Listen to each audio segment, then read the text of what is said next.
जय हिंद, जय भारत। बात करते हैं तालिबान की। आ गेम प्लेड बाय अमेरिका। ये तालिबान प्रकरण जो पैदा हुआ है यहाँ पर, ये सब कुछ अमेरिका की देन है। 1.0 तालिबान भी अमेरिका की ही देन था, और ये जो 2.0 है तालिबान, ये भी अमेरिका की ही देन है। अमेरिका ने ये सब कुछ बहुत वेल प्लान तरीके से किया है। कुछ लोग सोचते हैं अमेरिका हार गया या भाग गया, ऐसा कुछ भी नहीं है। ना तो अमेरिका हारा है, ना ही भागा है। जो लोग ऐसा सोचते हैं उन्हें अपने आप को कमेंट करना चाहिए। अमेरिका ने ये प्रकरण सब कुछ जानबूझकर पैदा किया है। अमेरिका अपने स्वार्थ के लिए कहाँ तक गिर सकता है, संपूर्ण मानवता के लिए खतरा उत्पन्न कर सकता है, क्योंकि तालिबान प्रकरण से संपूर्ण मानवता के लिए ही खतरा उत्पन्न होगा। अभी आप लोगों के समझ कुछ तथ्य रखते हैं। पहली बात तो ये है कि जब ओसामा बिन लादेन को सौंपने के लिए बोला था अमेरिका ने, तो उसमें मुल्ला उमर हेड थे, तालिबान शासन में बैठा हुआ था। सत्ता में बैठे हुए तालिबान को 15 दिन के अंदर पाकिस्तान भागने के लिए मजबूर कर दिया था अमेरिका ने। फिर ये तालिबान पाकिस्तान में जाकर वहाँ पर फौज से, ISI से ट्रेनिंग लेकर, हथियार लेकर पाकिस्तान के सपोर्ट के साथ आना वापस शुरू हुए। पाकिस्तान एक रॉक और टेररिस्ट कंट्री है। इसको किसी भी बात का आधार नहीं है। ये किसी के भी साथ साफ मन से नहीं हो सकता। ऐसा ही इसने अमेरिका के साथ भी किया। तो जब 15 दिन में जो फौज जाके भगा सकती है, देश से बाहर कर सकती है तालिबान को, वो तालिबान से हार जाएगी, ऐसा तो हो नहीं सकता है। अमेरिका ने बहुत सारी मीटिंग की तालिबान के साथ में। 1 साल पहले से मीटिंग चल रही, डोनाल्ड ट्रंप के टाइम से मीटिंग चल रही थी लगातार। जो बाइडेन ने भी बात की, डोनाल्ड ट्रंप साहब ने कई बार बात की। उसके बाद में जो अशरफ गनी साहब थे, उन्होंने जो बाइडेन को, अमेरिकी राष्ट्रपति को, पूरी वस्तुस्थिति से अवगत करा दिया था। एक वीडियो बाद में आया भी अशरफ गनी साहब का, जिसमें उन्होंने पूरी वस्तुस्थिति बताई थी जो बाइडेन साहब को। लेकिन अमेरिका ने चूँकि सब कुछ पहले से फिक्स कर रखा था, इसीलिए ये तो होना ही था। अशरफ गनी साहब के बताने के बावजूद भी अमेरिका ने अपना गेम जारी रखा। 83 बिलियन कीमत के वेपन छोड़ दिए, हाईटेक वेपन है सभी, वो छोड़ दिए। यह अमेरिकन इन्वेस्टमेंट है। और उसके बाद में 64 बिलियन डॉलर की मदद देने के लिए भी ऐलान कर दिया। किसको दोगे भाई? डायरेक्ट तो दे नहीं सकते आप, दूसरे देश में जाकर तालिबान को ही देना पड़ेगा।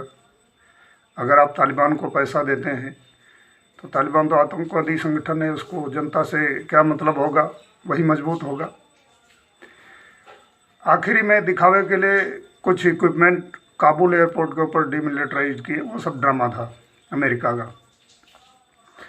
क्वाड को कमज़ोर करने के लिए AUKUS संगठन का गठन किया। अगर AUKUS संगठन को सही उद्देश्य के लिए गठित किया गया, तो भारत को AUKUS संगठन से क्यों दूर रखा गया? ये अमेरिका की नीयत पे सवाल उठता है। यहाँ पर एक बात मार्क करने वाली है कि इस पूरे प्लाट में, तालिबान प्लाट में, अमेरिका के साथ साथ रसिया को छोड़ दिया जाए तो सभी क्रिश्चियन कंट्री भी शामिल है और UN भी शामिल है। वो कैसे? जिस टाइम में कम्युनिस्ट ने चाइना पे कब्जा किया था, तब अमेरिका ने 24 साल तक मान्यता नहीं दी थी। UN की बैठकों के अंदर ROC का प्रतिनिधि 20 साल तक हिस्सा लेता रहा। लेकिन तालिबान की एक चिट्ठी के ऊपर UN प्रेसिडेंट ने फैसला लिया कि जो डेमोक्रेट अफगान रिप्रेजेंटेटिव है, उसको हिस्सा नहीं लेने दूंगा अधिवेशन में। तो सवाल तो UN के ऊपर भी उठता है कि ये भी अमेरिका के साथ मिला हुआ है।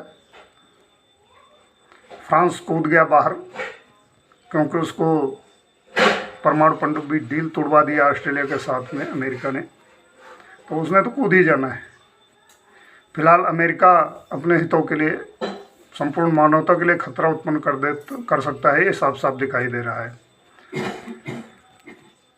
अच्छा, अभी जो बाकी प्रकरण चला, ये लोग वहाँ पर जब फाइट कर रहे थे तालिबान के साथ में, तो पाकिस्तान इनको डबल क्रॉस कर रहा था, अमेरिका को। ये जो कुछ भी प्लान करते थे, पाकिस्तान ने बोला हम तुम्हारी मदद करेंगे, और वहाँ पर बैठकर ट्रेनिंग दे रहा था, वेपन दे रहा था, और अमेरिकन इनपुट्स, इंफॉर्मेशन जो थे वो भी तालिबान को देता था। जब भी कुछ करने वाले होते थे तो तालिबान को पहले ही बता देता था।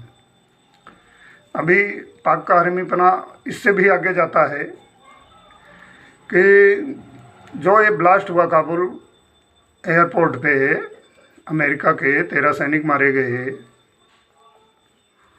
इसमें आईएसआई का कोई हाथ नहीं। आईएस इतना कमज़ोर संगठन नहीं है कि हमला करने के बाद में उसकी रिस्पॉन्सिबिलिटी नहीं लेगा, अवश्य रूप से लेगा, क्योंकि ये फेम का गेम है। तो आईएसआई ने तो हमला किया नहीं, पाकिस्तान ने तालिबान से बोल के अमेरिका के ऊपर हमला करवाया, फिर अमेरिका को बोला आईएसआई ने कर दिया हमला। अपनी लुटती हुई इज्जत को बचाने के लिए अमेरिका ने भी पाकिस्तान और तालिबान की हाँ में हाँ मिलाया, और वही राग अलापा कि आईएसआई ने हमला किया, और रिटेलिएशन में पता नहीं किस सिविलियन को मार दिया। उसमें कोई उग्रवादी कुछ नहीं थे, ये सब दिखावे का गेम था। अभी बात करते हैं तालिबान प्रकरण के नुकसान, तालिबान से क्या होने वाले हैं। तालिबान अगर सत्ता में बैठता है, संपूर्ण एशिया के लिए खतरा उत्पन्न होगा, संपूर्ण विश्व के लिए टेररिज्म का खतरा उत्पन्न होगा, ड्रग पैडलिंग बढ़ेगा। अभी भारत में 3000 किलोग्राम एक साथ पकड़ी गई है इसमें, ये साफ दर्शाता है। बात करते हैं पाकिस्तान में उग्रवाद का खतरा उत्पन्न हो गया है। 15 तारीख से लेकर आज तक 35 बम ब्लास्ट हो चुके हैं, 1000 से ऊपर पाकिस्तानी सैनिक मारे जा चुके हैं। अभी बात करते हैं हितों की, किस देश के क्या हित हैं, कौन कौन क्या प्रकरण वहाँ पे चल रहा है। तो पाक के हित, सबसे पहले पाक की ही बात करते हैं। पाक के हित हैं जिन्ना का एजेंडा, सारी दुनिया पर इस्लामी राज कायम करना, इसे आगे ले जाना। चूँकि पाकिस्तान का $1 160 रुपये की कीमत में है, तो ये अफ़गानिस्तान के सारे सोच रहा है ये हमारे, इनके पास पैसे नहीं होंगे, हमारे पैसे में ट्रेड करेंगे तो हमारी आर्थिक हालत कुछ सुधरेगी, हमारा रुपया कुछ मजबूत होगा। ऐसा कुछ भी नहीं होने वाला है। भले ही वो उग्रवादी हैं, लेकिन उनकी सरकार चलाने की मंशा है, तो उन्हें इतना तो पता ही है कि इसके क्या दुष्प्रभाव होंगे। और फिर दूसरी एक और रुकावट है चाइना। जब चाइना वहाँ खुद अफ़गानिस्तान की इकोनॉमी को लीलने के लिए मुँह फैलाए हुए बैठा हुआ है, तो पाकिस्तान को कैसे करने देगा ये कुछ। और पाकिस्तान चाहता है कि यहाँ तालिबान जब बैठेगा शासन में, आतंकवादी शासन में बैठेंगे, तो सारे आतंकी कैंप अफ़गानिस्तान में ट्रांसफ़र कर दिए जाएंगे। फिर ये फिर से अमेरिका की सपोर्ट प्राप्त करने की कोशिश करेगा। IMF, वर्ल्ड बैंक के सैंक्शन जो लगे हुए हैं उनको हटवाने की कोशिश करेगा। चाइना भी खुश रहेगा पाकिस्तान के ऊपर, और भारत विरोध तो है ही है, वो तो मेन एजेंडा है पाकिस्तान का।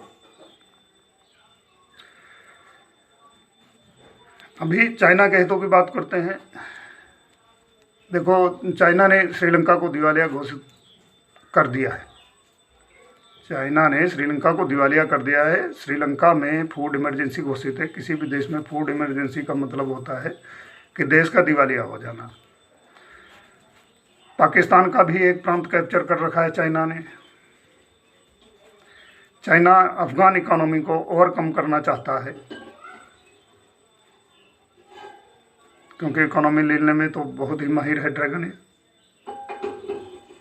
और इसके पीछे एक और भी कारण है, ये सोच रहे उइगर मामला ना उखड़े, चाइना का सोच है इनकी मदद करेंगे तालिबान की, तो उइगर मामला प्रकरण नहीं उखड़ने पाएगा। ये लोग सपोर्ट नहीं करेंगे, लेकिन ऐसा कुछ नहीं होने वाला है। किन्हीं आतंकवादियों का कोई बेस नहीं हो सकता है। ये जब टाइम आएगा तो सपोर्ट करेंगे उइगुरों को, हर तरह से सपोर्ट करेंगे और चाइना के लिए सिरदर्द बनेंगे। तो ये इकोनॉमी लेने की जो तैयारी है चाइना की, ये सोच रहे हैं इनको कर्जा देंगे। जो सिंजियांग प्रांत है चाइना का, वो कभी ईस्ट टर्की हुआ करता था। ईस्ट टर्की ने बहुत दिन तक राज किया अफ़गानिस्तान में। इन पश्तून जो कहे जा रहे हैं ये लोग और अफ़गानी लोग, इन लोगों का एक भी जोर नहीं चलता था उन लोगों के सामने। चाइना सोच रहे हमने इन लोगों को काबू कर रखा है तो अफ़गानिस्तान को काबू करने में कितनी देर लगेगी। वो मन से मजबूत होकर बैठा हुआ है, साइकोलॉजिकल प्रॉफिट है उसे। और भारत से डायरेक्टली वार करने में चाइना असमर्थ है, क्योंकि सभी देश एक दूसरे की सिक्योरिटी संबंधित एबिलिटी जो है वो पता रखते हैं। तो चाइना को पता है कि हम वार नहीं कर सकते डायरेक्ट भारत के साथ में।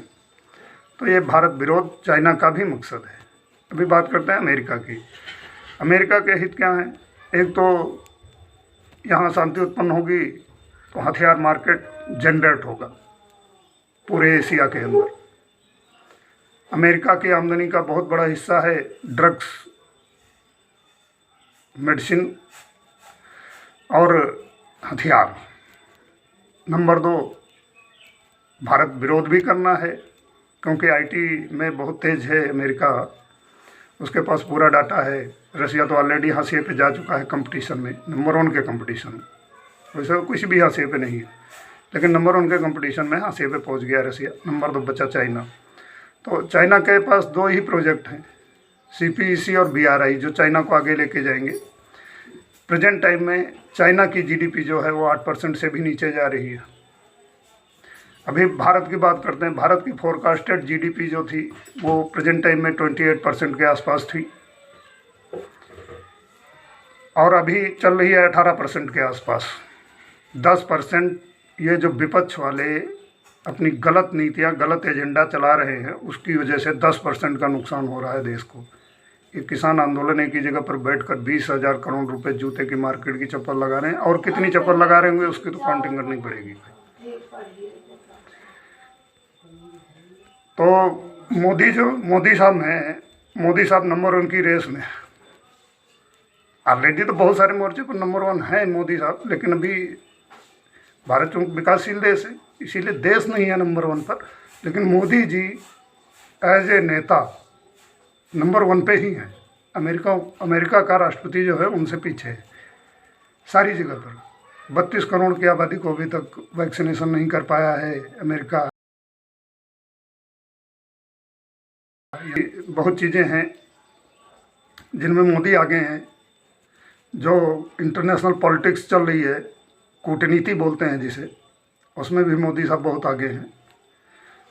मोदी साहब की रेटिंग को लेकर भी अमेरिका को सिरदर्द है, और चूंकि उसके पास सारा डाटा और हर देश की एबिलिटी उसने काउंट कर रखी है, तो उसे मालूम है चीन कहाँ तक जाएगा 2 प्रोजेक्ट से, और भारत कहाँ तक जाएगा, जिसकी GDP 18% के पास चल रही है और फोरकास्टेड 28% के पास में। इतना सब हंगामा होने के बाद भी 18% मेंटेन कर रखा है।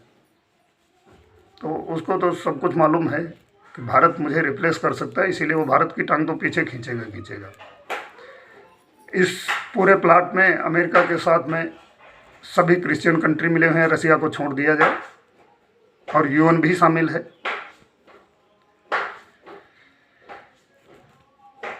इसमें देखो स्पष्टता दिखाई दे रहा है, पाकिस्तान को अपनी ही ज़मीन पर डूरन लाइन का विरोध कर रहा है, अपनी ही ज़मीन पर फेंस नहीं लगाने दे रहा है।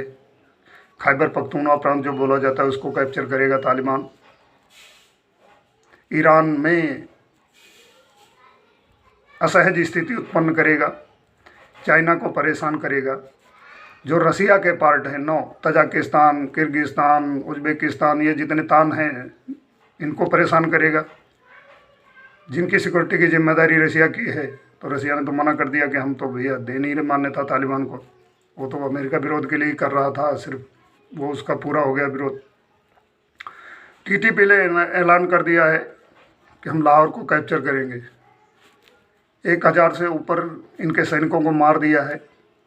और जो पाकिस्तान की आर्मी है वो हमेशा बौनी साबित होती है टीटीपी के सामने। तो ये सब कुछ चल रहा है प्रकरण। अमेरिका अपने स्वार्थ के लिए किसी भी हद तक गिर सकता है, सारी मानवता के लिए खतरा उत्पन्न कर सकता है, खुद यूरोप के लिए भी खतरा उत्पन्न है।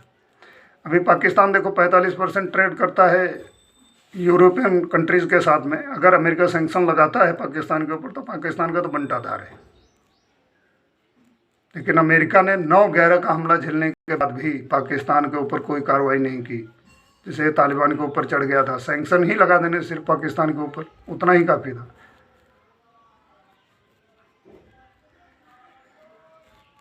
तो ये तालिबान और कुछ भी नहीं है, ये अमेरिका द्वारा वेल प्लान्ड गेम है। ये पूरे विश्व को खतरे में डालने के लिए भी तैयार है अमेरिका अपने हितों के लिए। अगर वीडियो पसंद आया आप लोगों को तो लाइक और सब्सक्राइब अवश्य करें। जय हिंद, जय भारत।